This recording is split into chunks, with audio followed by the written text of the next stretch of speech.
Hi friends, ಶಾಂತ star ಚಾನಲ್ಗೆ ಸ್ವಾಗತ. ಇವತ್ತು ಒಂದು ಸಾಂಗನ್ನು ನಾನು ಹಾಡ್ತಾ ಇದ್ದೀನಿ. ಬಳೆ ಅದೃಷ್ಟವೋ ಅದೃಷ್ಟ ಮೂವಿನಲ್ಲಿ ಕನ್ನಡ ಸಾಂಗು ಕಂಡು ಕಂಡು ನೀಯನ್ನು ಕೈ ಬಿಡವರೇ ಕೃಷ್ಣ ಅಂತ ಸಾಂಗನ್ನು ಹಾಡ್ತಾ ಇದ್ದೀನಿ. ಕಲ್ಪನಾ ಅವರು ನಟಿಸಿರುವಂತಹ ಈ ಹಾಡಿಗೆ ತುಂಬಾ ಚೆನ್ನಾಗಿದೆ. ಕೇಳೋಣ ಬನ್ನಿ. ಕಂಡು ಕಂಡು ನೀಯನ್ನ ಕೈ ಬಿಡವರೇ ಕೃಷ್ಣ ಪುಂಡರೀಕಾಕ್ಷ ಶ್ರೀ ಪುರುಷೋತ್ತಮ ದೇವ. ಕಂಡು ಕಂಡು ನೀಯನ್ನ ಕೈ ಬಿಡುವರೇ ಕೃಷ್ಣ ಪುಂಡರೀಕಾಕ್ಷ ಶ್ರೀ ಪುರುಷೋತ್ತಮ ದೇವ. ಕಂಡು ಕಂಡು ನೀಯನ್ನ ಕೈ ಬಿಡುವರೇ ಕೃಷ್ಣ. ಬಂಧುಗಳು ಎನಗಿಲ್ಲ, ಬದುಕಿನಲ್ಲಿ ಸುಖವಿಲ್ಲ. ಬಂಧುಗಳು ಎನಗಿಲ್ಲ, ಬದುಕಿನಲ್ಲಿ ಸುಖವಿಲ್ಲ. ನಿಂದೆಯಲೆ ನೊಂದೆನೈ ನೀಲಜಾಕ್ಷ, ತಂದೆ ತಾಯೆಯೋ ನೀನೇ, ಬಂಧು ಬಳಗವು ನೀನೇ. ತಂದೆ ತಾಯೆಯೋ ನೀನೇ, ಬಂಧು ಬಳಗವು ನೀನೇ. ಎಂದೆಂದಿಗೂ ನಿನ್ನ ನಂಬಿದೆನು ಶ್ರೀಕೃಷ್ಣ.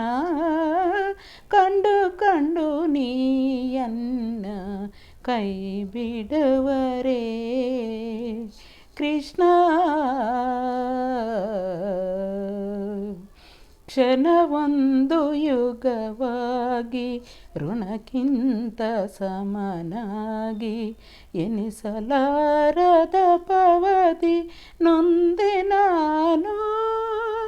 ಕ್ಷಣಕ್ಕಾಗಿ ಮುನಿವಂದ್ಯ ವನಜ ಸಂಪವ ಜನಕ, ಕ್ಷಣಕ್ಕಾಗಿ ಮುನಿವಂದ್ಯ ವನಜ ಸಂಪವ ಜನಕ. ಮನಶಾಯೇ ಪ್ರಹ್ಲಾದ ಗೊಲಿದ ಶ್ರೀಕೃಷ್ಣ. ಕಂಡು ಕಂಡು ನೀಯನ್ನ ಕೈ ಬಿಡುವರೇ ಕೃಷ್ಣ. ಫ್ರೆಂಡ್ಸ್, ಈ ಸಾಂಗ್ ನಿಮಗೆ ಇಷ್ಟ ಆಗಿದ್ದಲ್ಲಿ ಲೈಕ್ ಮಾಡಿ, ಶೇರ್ ಮಾಡಿ, ಕಮೆಂಟ್ ಮಾಡಿ. ನೂರಾರು ವರ್ಷಗಳ ಹಿಂದೆ ಈ ಸಾಂಗನ್ನು ಎಷ್ಟು ಚೆನ್ನಾಗಿ ಬರೆದಿದ್ದಾರೆ ಅಂತಂದರೆ ಆ ಪದಗಳನ್ನು ಹೇಳೋದಕ್ಕೆ ಸಾಧ್ಯವಿಲ್ಲ, ಅಷ್ಟು ಚೆನ್ನಾಗಿ ಬರೆದಿದ್ದಾರೆ. ಆ ಭಗವಂತನ ವರ್ಣನೆಯನ್ನು, ಅವರ ಕಲ್ಪನೆಯನ್ನು, ನಾವು ಬೇಡಿಕೊಳ್ಳುವಂತಹ ರೀತಿಯನ್ನು ಎಷ್ಟು ಕಲ್ಪಿಸ್ಕೊಂಡು ಬರೆದಿದ್ದಾರೆ ಅಂತಂದರೆ ಈ ಸಾಂಗನ್ನು ನಾವು ಮಾತುಗಳಲ್ಲಿ ಹೇಳೋದಕ್ಕಾಗಲ್ಲ, ಅಷ್ಟು ಚೆನ್ನಾಗಿ ಬರೆದಿದ್ದಾರೆ. ಆ ಬರೆದಿರುವಂತಹ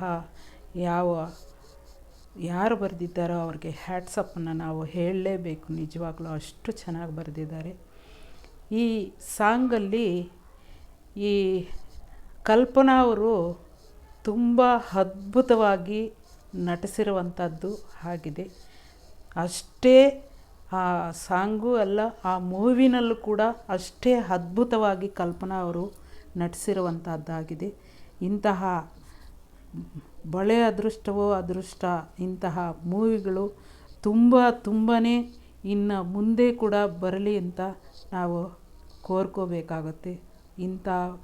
ನಿಜವಾಗ್ಲೂ ಇಂಥ ಮೂವೀಸ್ ಬಂದರೆ ಎಷ್ಟೋ ಜನ ನಮ್ಮ ಈಗಿನ ಜನ ತುಂಬ ಜನಗಳು ಒಳ್ಳೆಯ ಬುದ್ಧಿವಂತರಾಗಿ ಒಳ್ಳೆಯ ಮನಸ್ಸನ್ನು ಉಳ್ಳವಂಥವರು ಆಗಿರುತ್ತಾರೆ ಅಂತ ಕೂಡ ಹೇಳ್ಬೋದು.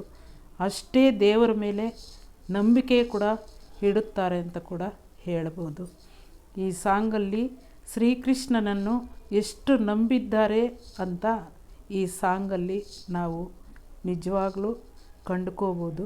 ಆ ಭಗವಂತನನ್ನು ಬೇಡಿದವರು ಬೇಡಿಕೊಂಡವರು ಯಾವತ್ತೂ ಅವರ ಮೊರೆ ಹೋದವರು ಸೋಲು ಇಲ್ಲವೇ ಇಲ್ಲ ಅಂತಲೂ ಕೂಡ ಹೇಳ್ಬೋದು.